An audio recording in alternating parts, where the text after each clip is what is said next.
पुसला हे शहर अमरावती जिल्ह्यातील एक शहर असून ऐतिहासिक सांस्कृतिकदृष्ट्या लाभलेले फार स्वच्छ सुंदर शहर आहे. इथले लोक देखील छान आणि मनमिळाऊ आहे. जर तुम्ही पुसलामधून असाल तर चॅनलला लाईक शेअर सबस्क्राईब करायला विसरू नका, कारण पुसला येणारा पार्ट 2 तुम्हाला लगेच मिळेल. त्यासाठी आताच व्हिडिओला लाईक शेअर सबस्क्राईब करायला विसरू नका आणि पुसलामधून कुठून आहे देखील कमेंट सेक्शनमध्ये कळवा. प्रत्येक पुसला असेपर्यंत मित्रमंडळी नातेवाईकापर्यंत देखील जास्तीत जास्त व्हिडिओ शेअर करा.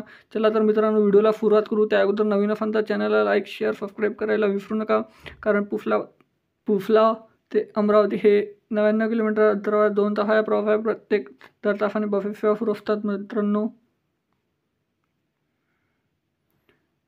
आणि हा आहे पुसलाचा नकाशा. पुसलाच्या पार्ट 2 साठी लाईक शेअर सबस्क्राईब करायला विसरू नका, कारण पुसलाचा पार्ट 2 लगेच येईल. त्यासाठी आता चॅनलला लाईक शेअर सबस्क्राईब करा, जास्तीत जास्त सपोर्ट करा. भेटूया नेक्स्ट व्हिडिओमध्ये. धन्यवाद. जय हिंद, जय महाराष्ट्र.